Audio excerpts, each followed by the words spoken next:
Okay, September 24th, this is part 2 of this powerful Pacific low pressure off of Washington State and British Columbia. And here it is at daybreak. Looks really large and powerful, spinning nice counterclockwise, real strong. If we look at it a couple hours later, in visible light mode, it still looks good. Still looks good, and as sun's setting, it still is, it appears to be a nice, large, powerful, low pressure. But if we look at it on the water vapor map, here's what we see. This is at sunset. It's a very different picture. The only thing spinning is this tiny area here, and there's a small area of spin here. The rest of it has basically stopped spinning. And this is the HAARP downburst.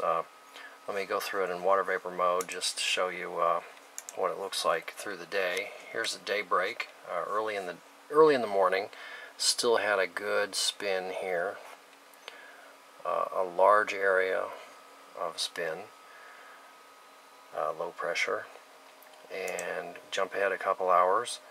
You can notice a few things here, that this area has gotten much smaller, and a bunch of strange stuff is happening down here, and there's also a bunch of aerosol trails being laid up here. They're very faint, but they are there.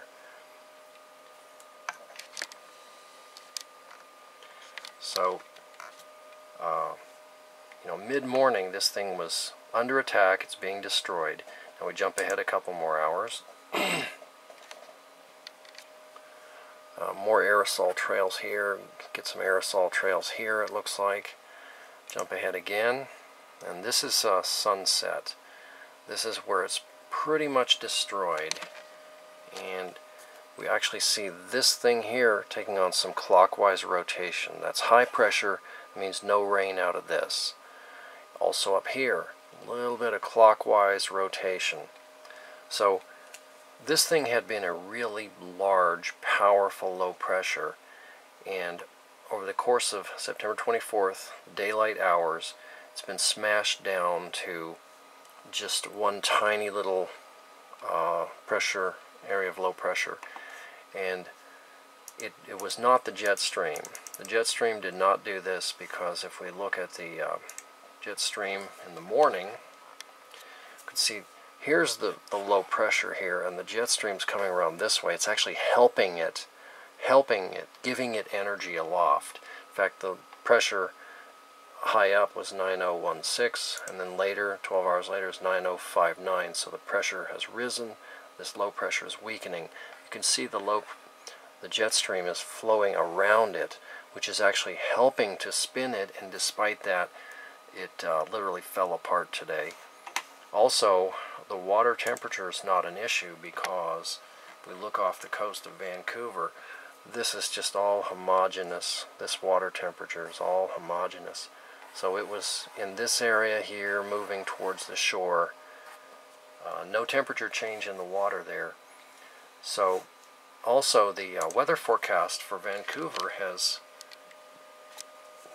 24 hours ago they had just huge amounts of rain predicted. And they've taken this out. It says mostly cloudy with a shower, mostly cloudy with a little rain. This had been a real heavy rain forecast. In fact, we can see the next rad. Vancouver's not even getting hardly any rain today. So that's what happens to every single Pacific low pressure that tries to go onshore. That's why there's a drought on the west coast. Show the right one here.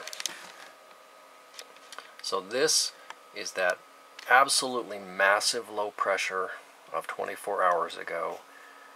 It has been destroyed by the HAARP downburst. And this is typical too, because we actually see one little low pressure here, two little low pressures here, and then a third one here. And that's typical when they do the HAARP downburst on a really big low pressure.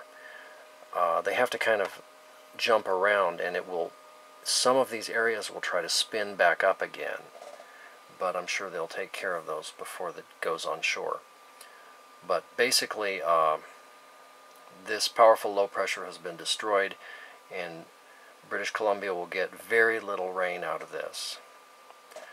And I have a theory about what they're trying to do long term, and that's of course to keep the forests dry and have massive, unstoppable forest fires next summer, and probably the summer after that.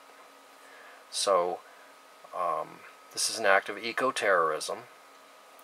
This thing should have maintained its strength and gone on shore and just been a massive rain event, and instead it's been broken up. And if you didn't know what to look for, it would not be very obvious. But I do need to point out that down here in east of Sacramento, this fire, 7,000 people are fighting that right now, and it's actually moved into Nevada now. Well, the fire departments and state legislators in California need to be looking at this kind of weather phenomenon out in the Pacific and find out who's doing it, and then charge them with arson. File some kind of criminal charges against the people that are doing this. And I have to point out that attacking this is easily done from the large transmitter just next to the tiny Gacona HAARP transmitter. And again, it's what, maybe 400, 500 miles, so they can't do it at night. They had to do it in the daytime, and they killed this during the daylight hours, September 24th. Very simple once you see the pattern, because this pattern is repeated over and over and over. So here is another powerful low pressure system coming in from the Pacific, and it was squashed before it could bring any rain to the West Coast. Somebody needs to look at this and file a bunch of arson charges and charge them, make these people pay for the firefighting in California. Just whatever legal tools you have need to be employed at this point. Okay, thanks for watching.